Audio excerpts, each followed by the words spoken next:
ओम नारायण नारायण नारायण नारायण।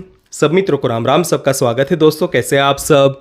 तो दोस्तों अभी हम रिव्यू करने वाले हैं बैलरीना का, जिसका पूरा नाम from the world of John Wick ballerina है। इतने बड़े नाम के साथ में ही इसे थिएटर में रिलीज़ किया गया है। भारत में ये फिल्म 12 जून गुरुवार रात को 9 बजे से रिलीज़ हुई। गुरुवार को इसे मात्र अंग्रेजी में रिलीज़ किया गया था, एक शो ही था रात का।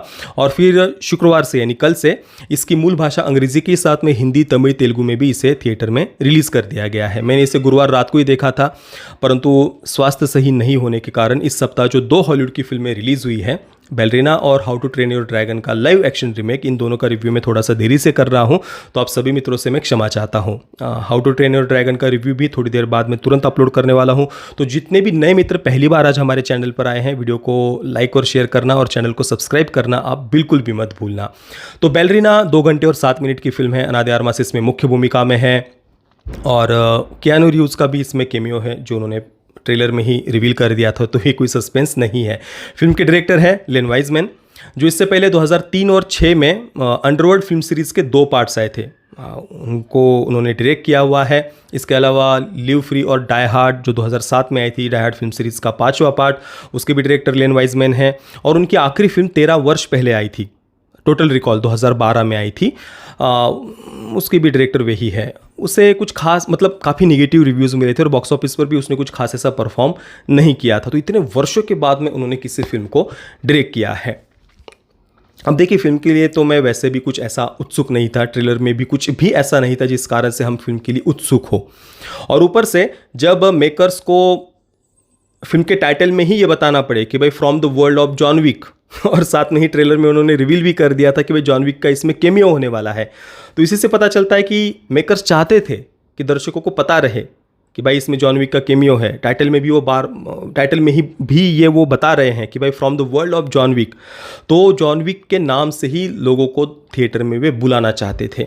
यानी फिल्म के कंटेंट में शायद उनको उतना भरोसा नहीं होगा या पता नहीं क्या कारण है, परंतु वो बात तो दिखती है कि भाई मेकर्स दर्शकों को बार बार याद दिलाना चाहते थे कि भाई ये जॉन विक के यूनिवर्स से है। और जैसा कि मेरा अनुमान था, जो ये बातें उन्होंने की थी प्रमोशन के लिए या फिल्म को मार्केट करने के लिए जॉन विक के नाम का उपयोग, तो ये बात सही भी लगती है मेकर्स की, क्योंकि फिल्म सच में डिसअपॉइंटिंग थी।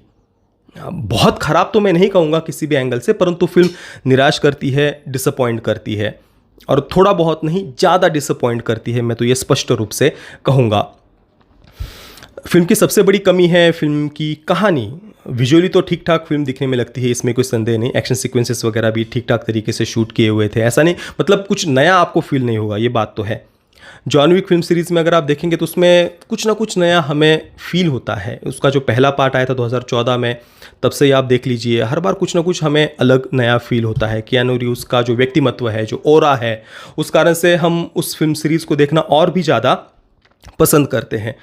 परंतु यहाँ पर अना de Armas ठीक है, परफॉर्मेंस वगैरह ठीक था, परंतु कहानी में हमारी बिल्कुल भी रुचि नहीं बनती, उस कैरेक्टर में हमारा इंटरेस्ट ही नहीं बनता कि हम उसमें अपने आप को इन्वेस्ट करें, हम उसके बारे में जानने का प्रयास करें, या वो आगे कैसे रिवेंज लेगी, बदला लेगी अपने पिता की मृत्यु का, हत्या का, जो भी है, तो उसमें हमारा बिल्कुल भी कहीं पर इंटरेस्ट नहीं बनता।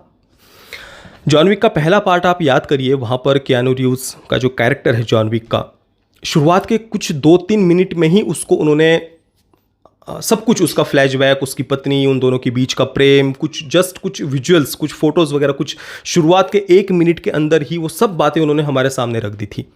कोई वो दोनों एक दूसरे से कितना प्रेम करते थे। पत्नी ने एक छोटा सा पपी उसे गिफ्ट किया था, और उसकी जब मृत्यु हो जाती है उसके बाद जॉन विक जिस प्रकार से बदला ले रहा है, और बार बार ये बात बताई जाती है कि भाई कियानू रीव्स जॉन विक का जो कैरेक्टर है वो काफ़ी लंबे समय से इस बिज़नेस में है और उसके नाम से ही लोग कितना ज़्यादा डरते हैं कि भाई उसने पेन से ऐसे ऐसे लोगों को मारा हुआ था, और तो 30 वर्षों का उसके पास में अनुभव है। तो उस कारण से जब वो दोबारा से रिवेंज लेने के लिए फील्ड में आता है, तो उस पर हम बिलीव कर पाते हैं कि भाई हाँ यार, इसने इतने वर्षों तक इस बिज़नेस में रहा है, लोग इससे इतना डरते हैं, जॉन विक के नाम से ही डरते हैं, और जो उसने क्या कैसे कैसे लोगों को मारा हुआ है, क्या क्या किया हुआ है, वो बातें बीच बीच में हमें बताई जाती है। तो उस कैरेक्टर में वो इंटरेस्ट हमारा बनता है। यहाँ पर बैलरीना का जो कैरेक्टर है ना, ना उसके उस रिवेंज वाली स्टोरी में कहीं पर उसको ठीक से इस्टेब्लिश उन्होंने किया है, ना उसमें हमारा कहीं पर इंटरेस्ट बनता है, और ना ही बैलेरिना का कैरेक्टर उतना कुछ अनुभवी है। वो पहली बार फिल्म में रिवेंज वगैरह लेने के लिए उतर रही है और एकदम से जो उसके सामने है उसको वो मारते चली जा रही है। उन एक्शन सीक्वेंसेस में भी कुछ भी ऐसा नयापन नहीं था। जस्ट एंडिंग में वो फ्लेम थ्रोवर वाला जो कुछ भी वो सीन है वो थोड़ा सा इंटरेस्टिंग लगता है, पर वो कितनी देर 2 मिनट के लिए, 3 मिनट के लिए, ठीक है, उससे क्या, वो बंदूक से आग निकल रही है तो ठीक है, वो थोड़ी देर के लिए देखने में कूल लगता है, परंतु वो बहुत कम समय के लिए, और वो भी फिल्म के एंडिंग में जाकर वो बात आ रही है। तो बैलेरिना के कैरेक्टर को जिस प्रकार से इंट्रोड्यूस करते समय जो समय लेना चाहिए था, उसका जो स्ट्रगल दिखाना चाहिए था, वो बात फिल्म में मिसिंग है। अगर वो दिखाते हैं कि चलो वो रिवेंज लेना चाहती है तो उसके अंदर की जो पीड़ा है उसको थोड़ा सा वो दिखाते, गुस्सा जो उसके अंदर का है वो दिखाते, और 1-2 बार उसको फेल होते हुए दिखाते। जब वो मिशन पर निकल रही है रिवेंज के, तो पहली बार वो फेल होती, उसको कई सारे घाव लगते, फिर वो उससे कैसे रिकवर कर रही है, उसकी जो वो स्ट्रगल है, पीड़ा है, उसकी वो जर्नी है, 1-2 बार शुरुआत में फेल होते हुए दिखाते ना उसको। इवन जॉन विक को भी कई बार मार पड़ी हुई है, आप फिल्म चारों पार्ट्स को याद करिए, कई बार वो थकता है, हारता है, घाव लगते हैं, फिर वो कैसे उठ रहा है। यहाँ पर बैलेरिना को कुछ हो ही नहीं रहा, और ना ही उस कैरेक्टर को उस प्रकार से उन्होंने कुछ एस्टेब्लिश किया है, ना ही उसके पास में जॉन विक की तरह कुछ 30 वर्षों का अनुभव है, ना उसका कुछ स्ट्रगल है, ना वो 1-2 बार फेल हो रही है। एटलीस्ट उसको शुरुआत में फेल होते हुए तो दिखाते, तो उस कैरेक्टर में हम अपने आप को इन्वेस्ट कर पाते, हमारी रुचि बनती। यहाँ पर जस्ट शुरुआत में दिखा दिया पिता की हत्या, और वो बस मारते जा रही है, मारते जा रही है, मारते जा रही है, और वो चलते ही जा रहा है बस समाप्ति नहीं हो रहा। अब कोई कहे कि भाई जॉन विक में भी तो यही होता है, जॉन विक भी तो लोगों को मार ही रहा है ना, वहाँ पर एक स्टोरी है भाई, हम उसमें अपने आप को इन्वेस्ट कर पाते हैं, इमोशनली हम उसके साथ कनेक्ट हो पाते हैं। और बाद में भी अगर आप देखेंगे चारों पार्ट्स को आप धीरे धीरे देखते जाइए, ये जो उनका पूरा गैंगस्टर्स का पूरा एक जो पैरेलल यूनिवर्स चल रहा है, या पैरेलल गवर्नमेंट उनकी जो चल रही है, उसको कैसे उन्होंने धीरे धीरे धीरे डेवलप किया है। पूरी दुनिया में 7 अलग अलग जगहों पर उनके जो क्राइम लॉर्ड वगैरह है, उनका पूरा जो बिजनेस नेटवर्क किस प्रकार से चलता है, उनकी बैंक है, उनको हथियार कैसे सप्लाई किए जाते हैं, उनके अंदर के जो रूल्स रेगुलेशंस है उनको वो कितने स्ट्रिक्टली फॉलो कर रहे हैं, इनमें से कई सारी बातों को बैलेरिना ये फिल्म महत्व ही नहीं देती। उनके अंदर के रूल्स और रेगुलेशंस को वगैरह, जो बातें पहले कितने मायने रखती थी, उन बातों को यहाँ पर उतना महत्व नहीं दिया गया। तो बहुत सारी ऐसी बातें हैं जो हमें जॉन विक के यूनिवर्स के पर्सपेक्टिव से भी हमें डिसअपॉइंट करती है। और बाकी कियानू रीव्स का कैमियो जस्ट ऐसे ही था, ताकि दर्शकों को बताया जा सके कि भाई हाँ है, कियानू रीव्स का कैमियो इसमें है, उसका भी कुछ खास ऐसे महत्व नहीं है। ओवरऑल हम फिल्म में अपने आप को इन्वेस्ट नहीं कर पाते, हमारी रुचि नहीं बनती है कहानी में, बैलेरिना के कैरेक्टर में, या उसकी रिवेंज वाली स्टोरी में। कुछ 2-3 एक्शन सीक्वेंसेस वगैरह एंडिंग के हो, जैसा कि मैंने कहा फ्लेम थ्रोवर वाला जो सीन है, और एक जगह पर वो जो बंकर जैसी जगह है जहाँ पर वो हथियार वगैरह ले रही होती है, उसके बाद में जैसे वो बंकर में जा रही है इधर उधर, वहाँ पर वो जो एक सीक्वेंस दिखाई है वो थोड़ी सी हमें फिल्म में इंटरेस्टिंग लगती है। पर उसके लिए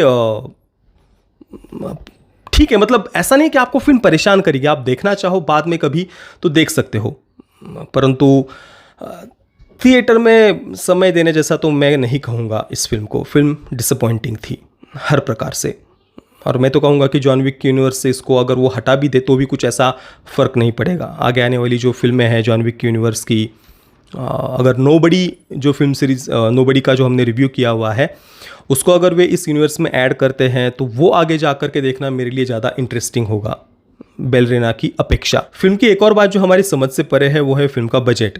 पहली जो जॉन विक फिल्म थी जो 2014 में आई थी, उसका बजट मात्र $20 मिलियन था, $20 मिलियन, यानी 170 करोड़ रुपए।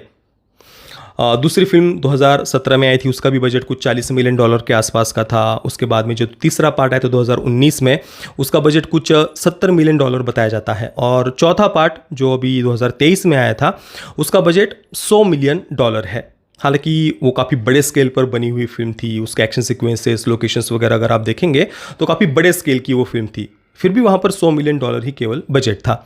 अब यहाँ पर बैलेरिना का बजट $90 मिलियन बताया जा रहा है। अब 2014 से तो कोई कह सकता है कि भाई कंपेयर नहीं कर सकते, पुरानी फिल्म थी, परंतु फिर भी लगभग प्रोडक्शन वैल्यू की दृष्टि से या फिल्म की स्केल की दृष्टि से 2014 की फिल्म के लेवल की ही ये फिल्म है बैलेरिना, परंतु फिर भी बजट इतना ज़्यादा, एक $20 मिलियन की फिल्म 2014 की जॉन विक, और यहाँ पर बैलेरिना $90 मिलियन किस कारण से इतना पैसा लगा पता नहीं। तो ये भी एक बात फिल्म के लिए हम निगेटिव ही कह सकते हैं।